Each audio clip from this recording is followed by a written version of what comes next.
Madame la Présidente, chère Julia.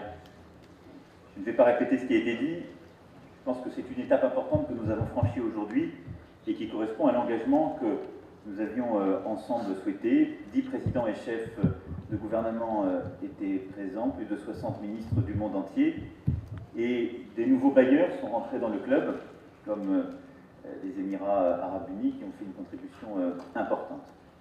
La contribution d'État du G20 marque aussi un tournant notable dans l'histoire des fonds multilatéraux. Et vous l'avez évoqué, Madame la Présidente, la contribution française passe de 17 millions d'euros à 200 millions d'euros. À celle-ci s'ajoutent les 100 millions d'euros d'aide bilatérale que nous avons confirmée. Évidemment, la part que la France aussi représente dans l'engagement de l'Europe. Mais je crois qu'aujourd'hui, il ne faut pas perdre de vue que nous avons eu, parce que Madame la Présidente, Julia, vous êtes très rigoureuse, donc vous avez annoncé 2,3 milliards de dollars. On a eu quelques autres engagements non totalement confirmés, dont vous avez été prudente, et il en reste quelques-uns. Il y a aussi plusieurs pays, l'Allemagne, les Pays-Bas, le Japon, qui pour des raisons parfois de politique interne ne sont pas encore rentrés dans le club. Et donc, nous serons attachés avec nos coparrains Macky Sall à poursuivre toutes celles et ceux qui restent pour bien achever l'objectif de 3 milliards de dollars à horizon 2020 et cet objectif de 2 milliards de décaissements à partir de 2020. J'ai rappelé tout à l'heure dans la prise de parole que j'ai eue les objectifs et la raison d'être de tous ces engagements.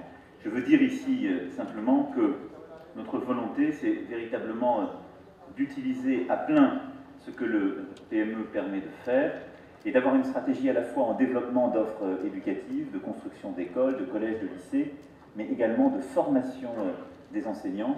Et la France surtout particulièrement s'engager sur ce sujet.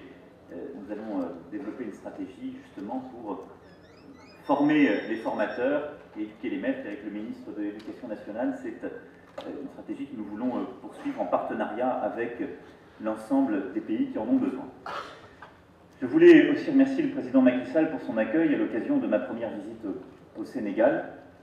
Je vous avais reçu dès les premières semaines de ma prise de fonction à Paris. Et l'amitié entre nos deux pays justifie pleinement l'intensité de ces échanges. Et cette visite est aussi pour moi une nouvelle étape pour approfondir encore nos liens et mettre en application ce que j'ai pu dire en novembre dernier à Ouagadougou, c'est-à-dire une vision des relations avec le continent qui consiste résolument à travailler avec tous ceux qui font le choix de l'avenir et de la jeunesse et d'œuvrer au service des projets portés par les gouvernements africains et pour les populations justement concernées. C'est exactement le cœur des projets que nous avons par exemple vu ce matin. Le train express régional va changer la vie de millions de femmes et d'hommes à Dakar et nous avons confirmé d'ailleurs plusieurs contrats qui ce matin permettront d'aller au bout de ce projet à marche forcée, si je puis dire, qui doit être finalisé pour janvier 2019 et qui est au cœur de la stratégie économique qui nous lie. Et au-delà de ce projet, nous avons signé plusieurs accords en matière technologique, d'infrastructure ou d'environnement. Et l'école que nous avons visitée ce matin a été permise, cette série de collèges, par justement un engagement de l'Agence française de développement et un vrai partenariat entre nos ministères de l'Éducation nationale, puisqu'il y a eu à la fois de la construction d'écoles, mais aussi de la formation des maîtres. Et c'est autour de ça que nous voulons poursuivre notre travail en commun. C'est d'ailleurs dans cet esprit que nous renforcerons, que nous avons décidé de renforcer le partenariat éducatif entre nos pays. La coopération franco-sénégalaise est déjà forte, mais nous voulons la porter plus loin, et c'est l'ambition de la création d'un campus universitaire franco-sénégalais à Dakar, qui est un projet ambitieux, destiné à répondre à la demande des étudiants comme des entreprises ici au Sénégal. Et je crois que c'est vraiment, à mes yeux, emblématique de ce que nous sommes en train de faire ensemble. Nous avons évidemment évoqué aussi les sujets communs de sécurité, de défense.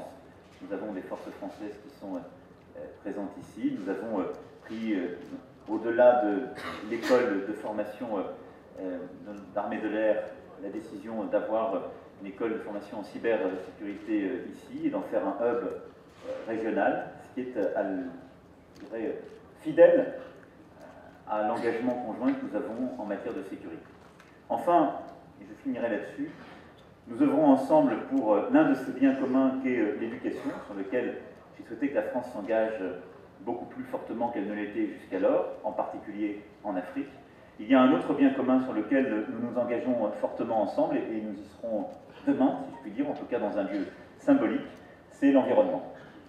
Vous étiez présent au One Planet Summit et j'avais à ce moment-là été interpellé par le maire de Saint-Louis qui vit sur son rivage même, dans sa ville même, les conséquences directes du réchauffement climatique et des désorganisations liées à ce phénomène.